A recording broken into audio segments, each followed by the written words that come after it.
Alright, so we're back to reading with a better microphone. A bit lower than the other one I heard, but should be fine. Maybe a little bit closer. There we go. Okay. Karin Zaharoff, 18 years old. Confirm their consent. Oh man, this is a joke. It's so funny.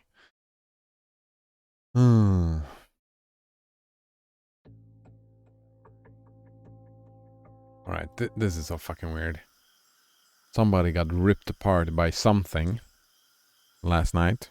They don't know if it was a person or like an animal or whatnot. Whatever. Somebody got ripped apart. Well, what's her name? Sasha? Slavia. There we go. Let's call her Slavia. He got ripped apart, and like all these three people individually are out skulking about at midnight. Why?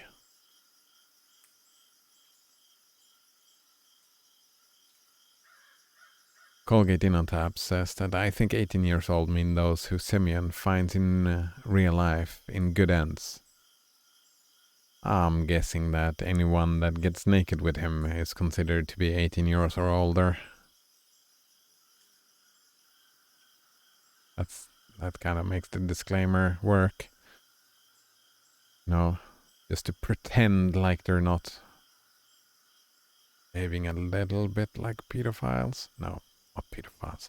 I wouldn't say like a 25-year-old sleeping with a 17-year-old. I would not call that pedophilia. But I would also say that, oh man, that's a bit iffy, dude. I don't know. So, the protagonist, the narrator, has a great question. Age of consent is 16 in Sweden, right? I don't remember. It was 15. I think it's 16. Yeah, but I'm not talking about the legality thing. I mean, I've met 25-year-olds, and I have met 17-year-olds. And, I mean, one's a teenager, right? The other one is not. It's like, I mean, it's the same, like, yeah, it's, I find it iffy. I find it iffy. Like, can't you get someone your own age? What's wrong with you? That is the kind of thoughts that pop up in my head when you get that age gaps. It's like it's end at somewhere around like 22, 23. After that, I don't mind. Anybody can date anybody, like, because then, well, let's say 25, like adults dating adults. Teenagers dating teenagers is fine, but like adults dating teenagers, I find that off-putting. There we go. Off-putting is the word. Yeah. But that's, I mean, that's opinionated. That's my perspective on life. People don't have to agree. Colgate In on Tap says Simeon is kind of 17 at camp, so there is no age gap. Well, agree to disagree. Well, I mean, Simeon is very strange, because they started the story to say that he's 25, and for me that means he's 25. Even if his body looks 17, he still has all his memories and maturity. So that makes him 25. Doesn't matter what his body is, right? But then also, Simeon often behaves like a 13-year-old. Exactly. Colgate In on Tap says maturity low. Exactly. He often behaves like a 13-year-old, so I don't know. It's difficult to gauge for me. I kind of think that they're all teenagers. They just say that there are 17-year-olds. I think this is a story about all teenagers. I think Semyon is not 25 and never was 25. I think Semyon is like 14, and most of the kids as well are probably 14. Like just looking at the maturity of them, I guess. I don't know. I don't know. I don't know why I had to make him 25. I don't know why he had to be teleported there. It's very strange. Why have you come? I asked him. Have you seen Shurik? Asks Router. It's gotta be Shurik, right? We haven't, I said. It looks like half the camp just disappeared in the last few hours. Indeed. Us, it's too quiet around here, says Router. All of them think it's too quiet, so they go out skulking in the night. We noticed that already, I said. There's no light anywhere. Dead silence. Oh, don't you start whipping up the tension here. I feel sick already, I said. What am I doing? I'm not doing anything. And then he flashed a mysterious smile that gave me the creeps. Okay, you stay here and I'm gonna scout around the camp, I said. So, now the me person is super strange as well all the time, like. It's. Yeah, come over here.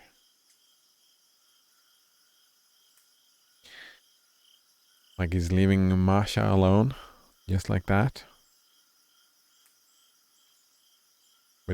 When two of them, it had been said that they behaved very strangely, and there has been an unexplained, ripped apart death going on, and everybody's behaving strangely. It's not like, no, I need to defend the only other sane person here. Nothing like that. Instead, just them skulking about his cabin, where she is, them all skulking about, behaving weirdly. Oh, I'll just leave you alone with Masha here. This will turn out great. So let me just leave you all here. You do what you were planning to do or whatever. I'll just pop off in this weird skulking night where I've been afraid of murderers for the last hour. Right. Alone, says Lena. Yeah, that probably wasn't exactly the brightest idea. Thank you. I have to think first, then speak. Agreed. I'll go with you, says Elisa. Okay, then, you just stay here and don't forget that Miku is still sleeping at the cabin. Yeah, and please, remind them. Colgate has a point. People behave irrationally in extreme situations. Yeah, he's in shock. Like, some of them are probably in shock as well.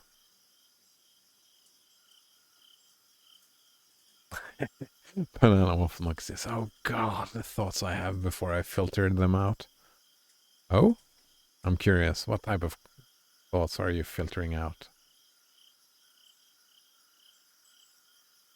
My mind is quite boring. Well, I'm trying not to filter out my thoughts, so you should already know what kind of thoughts I have. That's what I'm trying to, at least. Don't forget. Oh man, please remind them so they can go and kill her and you're all alone again. Sir, yes sir, says Router. What a dork. If he gave me that dopey smile in any other situation. ... Dot. No. About half an hour later, our search brought us to the square. All the cabins were empty. What?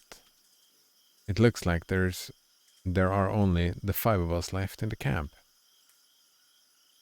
I limped along with that pipe of mine. It appeared to be so lightweight at first, but carrying it for some time, I've learned that one can get worn out, even carrying a bag of feathers. You say so? Where on earth is everyone, says Elisa. Banana Waffle Monkey says, the student I tutor, his dad was going on about how embarrassment is an effective parenting tool. Okay, so he went on about how embarrassment is an effective parenting tool, and he says if you embarrass your kid, you know what they'll do. And I had to stop myself from saying, leave you in a shitty retirement home.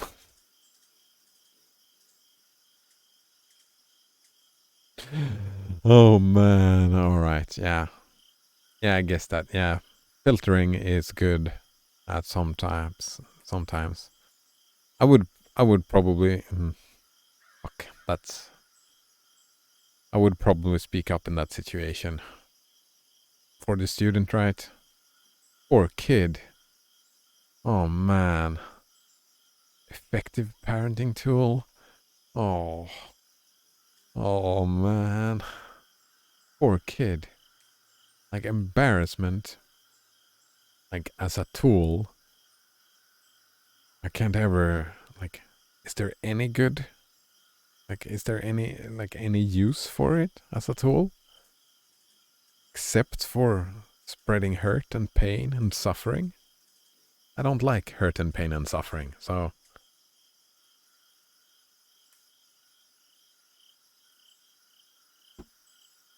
oof. Great example, says Banana Waffle Monkey off. I wonder why this kid is like this. Oh, that's why he's like this. Colgate in on tab says parenting is really hard, but it doesn't have any qualification requirements. Yeah. Yeah. It's like common sense, right? Common sense is not common and it's not easy. You need to learn, just like parenting. Elisa appeared to be more or less calm. The horror of the first minutes, then we were going from one empty cabin to another had already passed. Well, at least we can be sure that it's not the same case as whatever happened to Slavia. Wait, how can you be sure? Why is that? She asks. Yeah. Just think, where are the bodies? Out in the forest, like Slavia was. Like, way out in the forest. In the glade, right? I said in a whisper, fearful of scaring her. But where is everyone? Then she asked. Well, I mean, parenting itself, now that I think about it, it's not really hard at all. Like if you put in, it's only when you put in like wanted consequences, like a subjective view of what you feel like a kid should grow up to be, right? When you put those value judgments into it, then parenting becomes really hard. I mean, one could argue that parenting is like super easy. It's just like, there we go. That's parenting. That's how you make a child. And it's not really that hard. Well, something needs to be hard, I suppose. But where is everyone then? Me? I said, disappeared? Hardly a credible explanation. That's not an explanation, dude. But if you think about it, nothing whatsoever that's happening in the last 24 hours has been credible. Yeah, valid point. They couldn't just go and just like that, said Alisa. It's not like anything is up to us now, I said, and in any case, tomorrow is still another day. I tried to put on a smile. Let's rejoin the others. Yeah, said Alisa, with a hint of indecisiveness. We had only taken a few steps when a rustle in the bushes came from behind.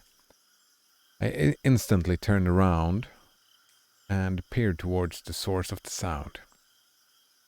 Alisa clung to my hand so hard it hurt, and I tightened my grip on the pipe. Who's there? Said Alisa. Oh, no. She asked me, and I answered, no idea. I strained my eyes, but I still couldn't make out anything in the darkness. Hey, I shouted out. I had no idea what to do next. The rustling suddenly cut off, and the night returned to just the usual cricket fiddling. Here we go. Could be some wild animal, I said. And I wondered with a feeling of insecurity. Wild animal? He gripped my hand even tighter. But there are no wild animals around here. Wait. How would you... This is not the first time somebody had said that. That there are no wild animals around here. How does that make any sense? Like, do they mean in the area? There are no animals in the area? I don't understand. That sounds... Yeah, exactly. Like, a squirrel, for example. I don't know. A squirrel? Yeah, a squirrel. Well, maybe. Yeah, that's a wild animal, isn't it? Shall we go? Yeah.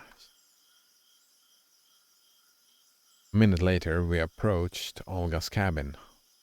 Ruther and Lena remained silent and just shuddered slightly when they saw us. All right, they did stay there. So, how is it? Said Ruther. No one out there, I said. What do you mean, no one? Asked Lena. Everyone's gone, says Alisa, through her tears. The girls rushed into each other's arms and sat down next to Ruther, I finally dropped that abhorrent pipe of mine to the ground. It's just that simple, asked Ruther. Just that simple, I said. But how? I really don't know. Maybe it's an alien abduction. What nonsense, said Ruther. Wanna play detective, Sherlock? I said. Well, it could be the same maniac, he said. It's kind of way too much for one man, don't you think so? I guess you're right. But who? What is it then?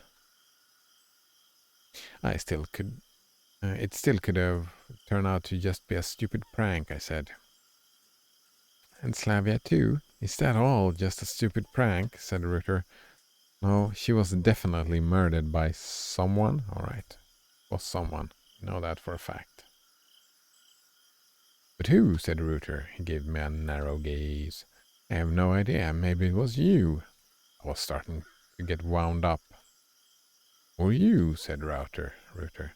Not me, for sure, I said. How can you prove it?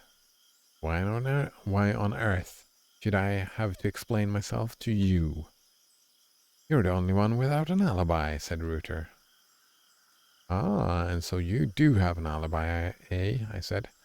I was in my cabin that night. Shurik can prove it. Sure, but Shurik is temporarily unavailable. Oh, they're turning on each other. Nice. Ruther gritted his teeth and turned away. Anyway, I'm the one with an alibi here. I'm not going to justify myself here. I'm sure about myself, said Ruther. It's great to believe in yourself, I said. I'm also sure about myself, and Miku can prove me right. I was with her all the time. Not exactly the best witness, said Ruther. Just as good as yours, I said. I have no idea for how long we could have argued like that if Lena hadn't intervened in the conversation. Boys, come on, that's enough. I said, you're right, I'm sorry. Yeah, said Ruther. Indeed, now is not the best time for something like this. Anyway, we should stick together, I said. Would it help us from disappearing? Said Alisa, timidly. She asked. I said, I'm not sure about all the disappearance stuff, but at least if it should help us stay alive. I glanced at my watch. It's almost 4 o'clock. Whoa, the time is moving fast. Sun will be rising soon. Okay, squad, time to hit the hay or we're gonna end up totally wiped out. But, no buts. Nobody else tried to object and we entered the cabin quietly. Ah, what's happening? Said Masha. Seems like we woke Masha up. It's okay, keep sleeping, I said. She was already sitting on the bed staring blankly at our little party. Well, you see, they're all gone, disappeared, everyone's gone, said Lena, and burst into tears and flung her arms around Masha's neck. No? What's going on? Can you speak clearly? Asked Masha. Well, long story short, I cracked my neck and compulsively reached for the cigarettes in my pocket, finding none.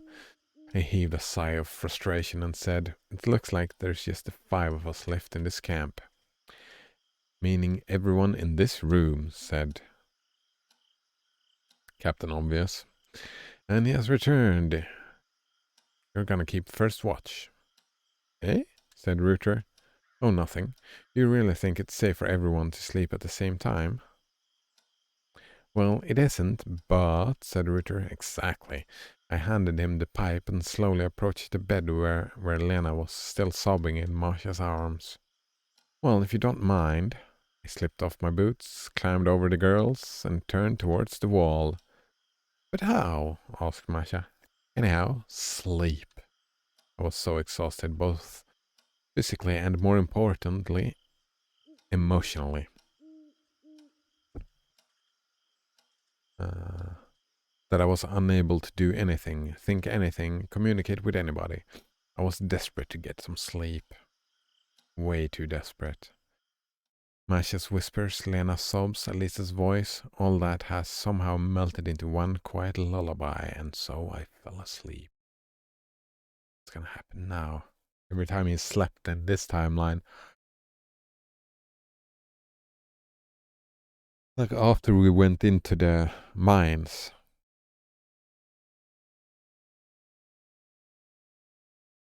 That's also interesting. Like every time we went into the mines, stuff has changed, right?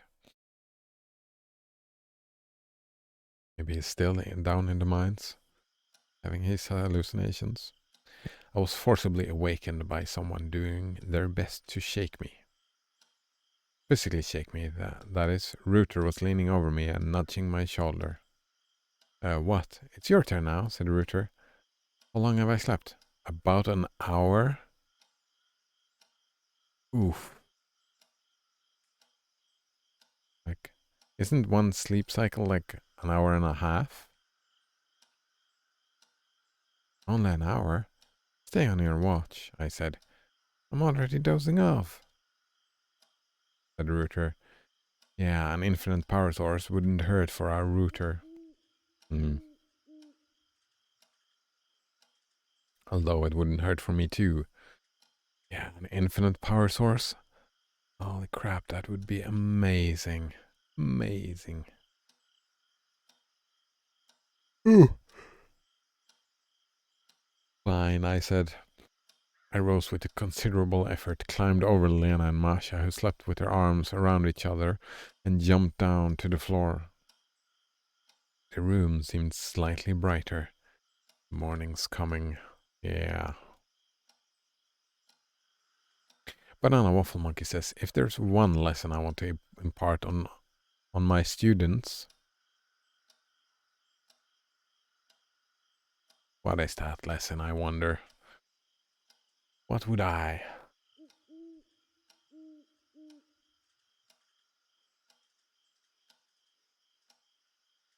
You have to make up your own mind and understand reality on your own terms. That is probably the lesson I would like to impart. Oh, Banana Waffle Monkeys.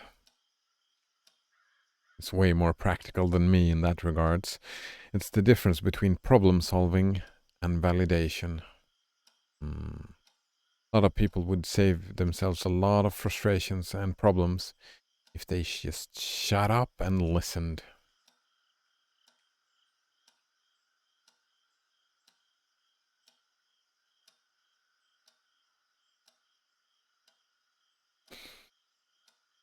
Hmm, I guess.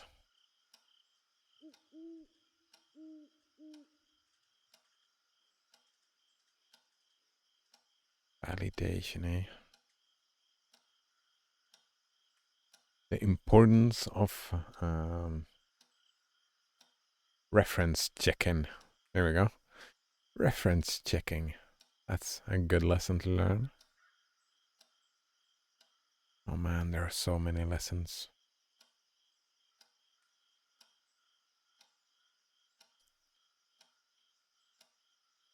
Like late stage teenagers is the lesson that you want to teach them, right? Yeah. Learning abstract thinking is what, like from an academic point of view, right? Those type of teenagers, like the teenage years, gotta learn abstraction.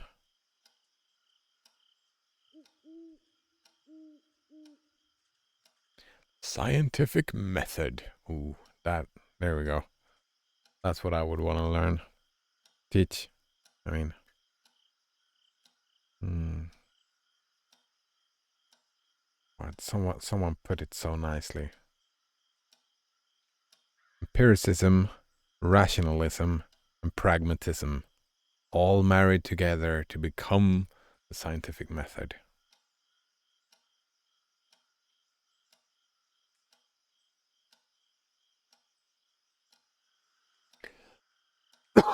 The, I say, like it's a thing. Well, it's an umbrella term for an approach, I guess. Hmm.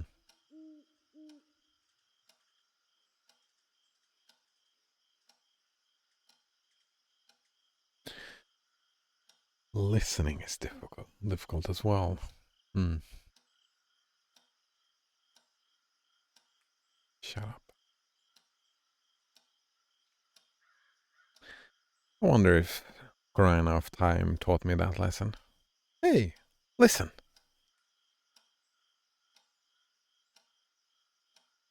Richard tried to get to my place, but I grabbed him by the collar, threw him on the floor, and gave him a blanket and a pillow. So you can, and you cannot, I said. Come to think of it, why can't he? Anyway, it's not that important now. Oh, because you'd be jealous because your girlfriend is right, ex-girlfriend. Well, ex-girlfriend-ish is right there. Anyway, it's not important now. I took the chair, dragged it to the door, sat down, and started to wait. Anticipation seemed to be the best word to describe what I was feeling. Any moment now, the door will burst open and a maniac will break into the room, or the last residents of the camp will disappear, or I will disappear. In any case, something will happen. Deeply felt that. Rooter was snoring his head off, the girls were sleeping securely, and I was starting to doze off too. Clenched the pipe harder. Colgate in on tap says, not Semyon. He's maybe even bigger asshole than Semyon.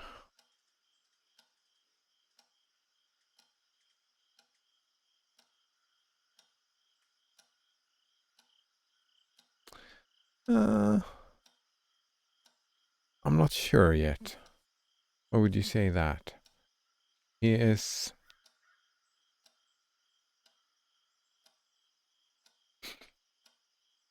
I mean... He feels more real. He feels more like a real person than Semyon did. Wouldn't... Not sure I would say he's more of an asshole than Semyon. Colgate Innonsap says those double standards on Router. Well, no, that's not double standards. He was sleeping next to his girlfriend and, well, ex-girlfriend-ish, you know? And then Router was trying to climb in next to his girlfriend-ish, ex-girlfriend-ish. It's like the lines are blurred. Are there ex-girlfriends? Like none of them wanted to break up, but they broke up and then they slept together.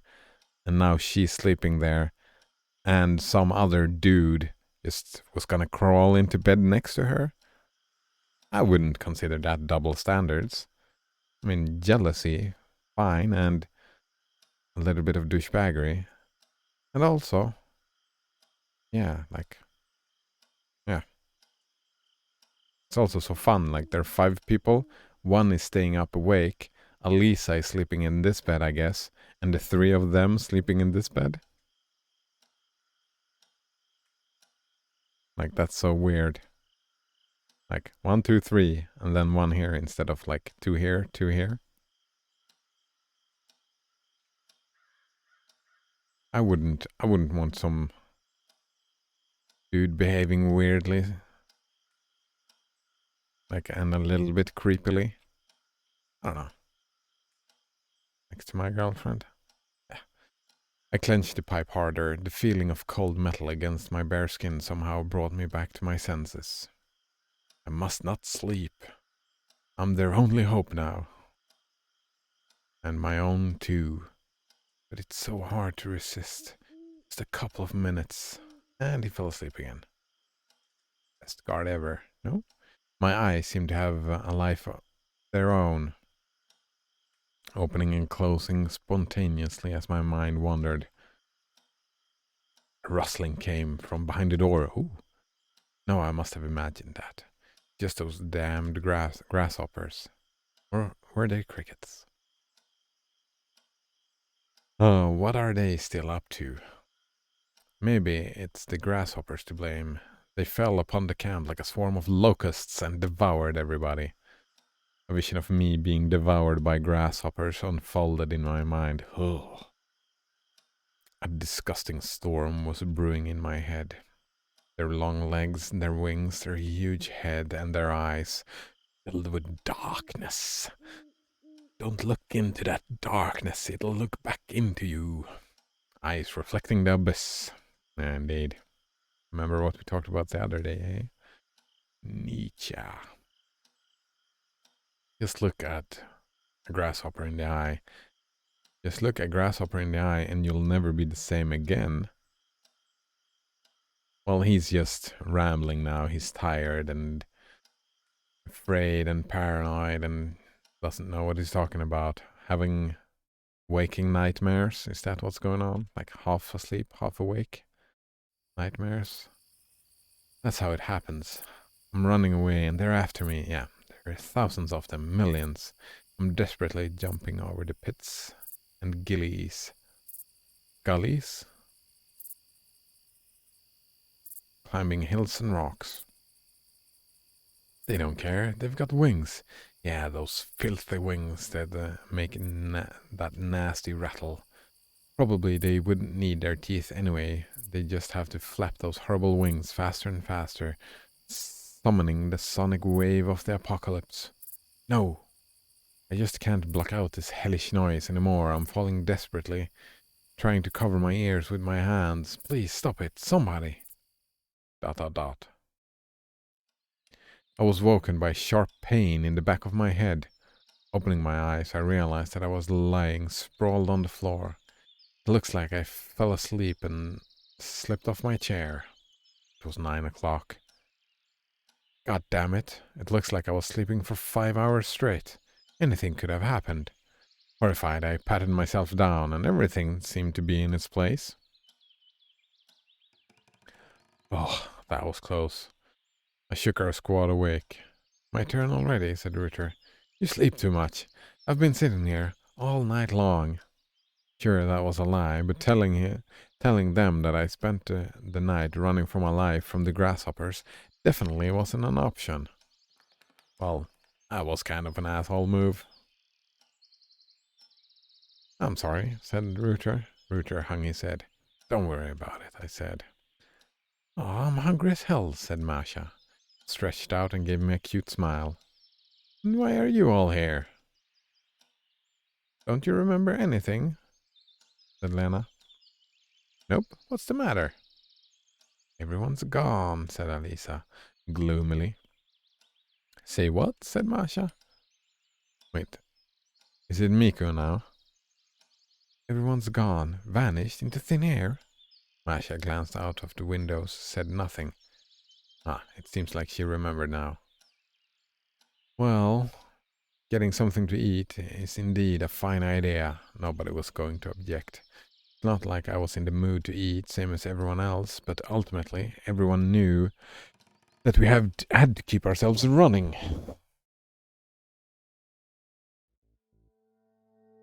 Soon enough, we were sitting in the canteen, quietly digging into whatever we could find. Want me to cook something? Asked Masha, quietly. Let's wait for lunch. For now, it's fine, I said. He gave me a disappointed look. Okay, so what are we gonna do? Said Rooter. We have to get out of here, I said. But the police, said Lena. We have to get out of here, I said. I repeated stubbornly. But how? Wondered Alisa. By the bus, I said. Alisa answered, it's highly unlikely that one will come. It doesn't run too often. I said, at least there should be a timetable somewhere around here. I tried to remember if I've ever seen the bus map or its timetable somewhere. Probably not. Then we'll go on foot. Anything is better than staying here. But it's a long way to go, said Lena. I answered, well, we might hitch a lift. Here, in the middle of nowhere? I doubt that, said Rooter. Oh, stop with that drama. I pointed out, although thinking about it, that's exactly the right time for drama. I'm not being dramatic, but... said Rooter. That's it. End of story. Lisa said, what are we gonna say when we reach the city? I answered, we'll tell them the truth. Came to shoot a movie and then... What movie?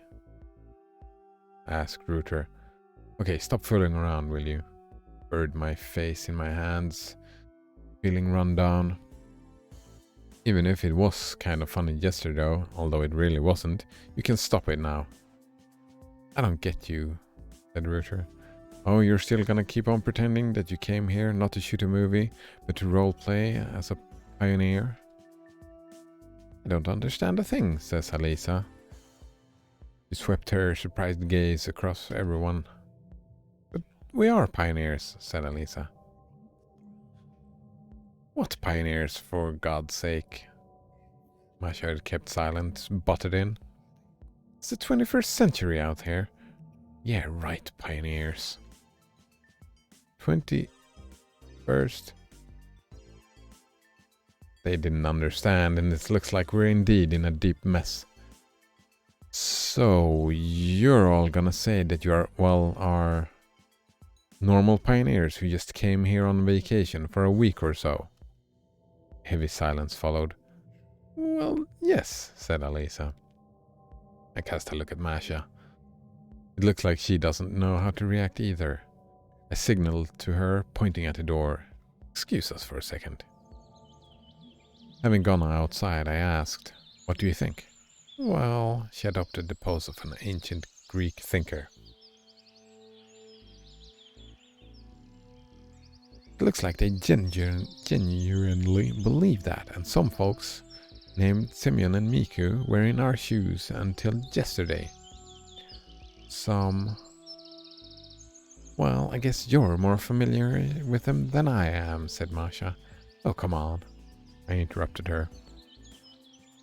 Couldn't you come up with a more feasible theory? I think you mean hypotheses. Masha said, I still have absolutely no theories at all. I no longer know what to think. Me neither. But anyway, all hell is breaking loose here, even without taking pioneers into account. Murders! Dozens of people disappearing without a trace. That ought to be our top priority now. I looked closely at Masha. I wonder how she can keep such a cool head under these circumstances. Sure, I'm also trying to keep calm, but... That means, she said, what? Let's leave this issue for later. But at least a wild guess. I guess it's somehow connected to the disappearances. It's safe to assume that one or even 2 or 3 humans couldn't deal with so many people at once. Agreed. It might be that this phenomenon somehow affected them. Might be. Anyway, it's easier to believe in that than, for example, that we're in a parallel reality or something. You know, by now I'm willing to believe in anything. And let's stick to this theory for now. Okay, let's go. You go ahead, I'll be back in a minute. Oh man. I wouldn't care to be alone. I would stick around her like glue. Like glue. Wouldn't leave her alone for a minute. It's dangerous to be all alone, he said. Seriously, what's so dangerous? Broad daylight and everyone's around here. Okay, she said. Gave me a faint smile and headed back into the canteen. But still, her behavior is also quite odd. Well, yours is too, I guess. Colgate on tap says, yeah, he's getting confident there, yeah. Very strange. And what's his plan? What is he gonna do? It looks like the last few days changed everything and everyone, including Masha. Oh? Yesterday, shock, fear and trembling. Today, cold and sensible reasoning. Well, I mean, a night's rest could do that to a person, you know. It's a unique situation. You wouldn't know how a person would react, even though she is your girlfriend-ish. Damn, she's even more self-assured than me. Could it just be a good sleep? No, there's something wrong with her too. Sure, she doesn't think that... Nah, it's not confidence. It's paranoia. Right? It's paranoia rather than confidence. Sure, she doesn't think that she's a pioneer like everyone else does, but still. If something has happened to them, then maybe it's also happened to me. Interesting. No, it can't be. Everything seems to be fine. I've double-checked my body and found no abnormalities. Okay, I have to keep calm and control myself. I got up and was about to return to the canteen when I suddenly heard a tiny voice from behind my back, as if someone was calling for me. I got down from the porch and took a few steps towards the voice. Somebody was peering at me from behind a tree. It was Uliana. Looks scary, eh? No, not Uliana, but something that looked like her. I froze in my tracks. Half of her face was torn and hanging down in shreds. Her grinning jaw trembled nervously as if in laughter. A bloodshot eye hanging out of its socket suddenly swiveled and its pupil to look at me. Wait, suddenly zombies? Are you kidding me? Are you kidding me? Suddenly zombies? I stopped breathing. It felt like I was gonna die right now due to the shock. Semyon, said Uliana. The thing that seemed to be Uliana was calling for me. My legs began to give out.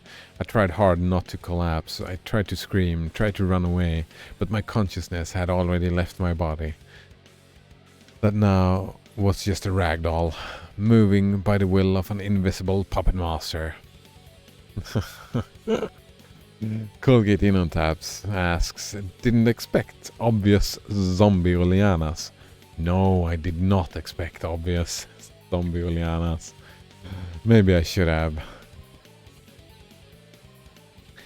One more second and... Hey! Shouted Masha.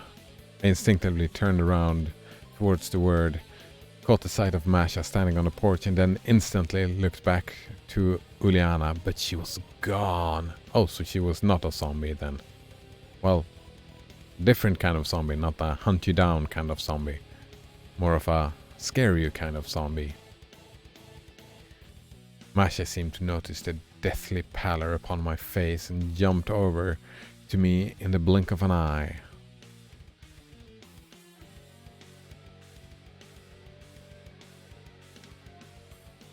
Colgate Unotab says that she was the only main girl not appearing yet after all. Yeah, she was indeed. Now I'm wondering, I don't quite remember the horror story he told Uliana about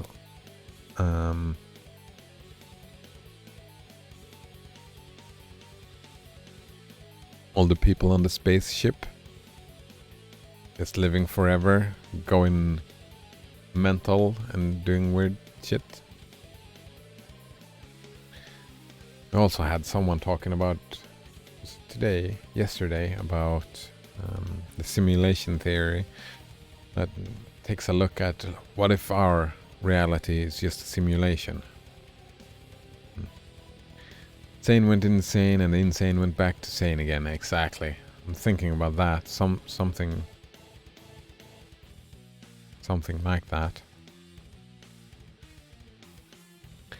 Masha seemed to notice the deathly pallor upon my face and jumped over to me in the blink of an eye. What happened? She asked me.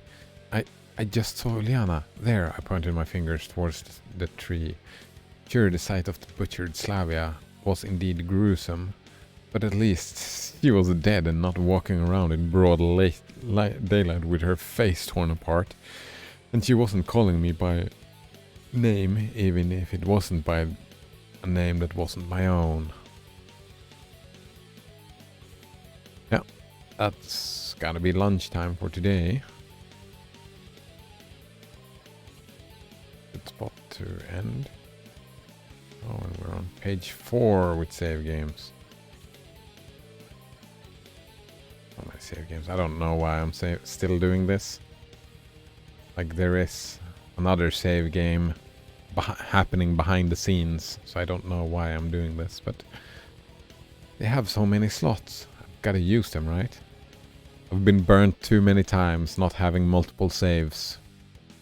Like in Final Fantasy and whatnot, being screwed over.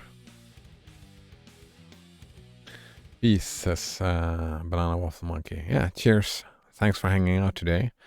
Time for lunch.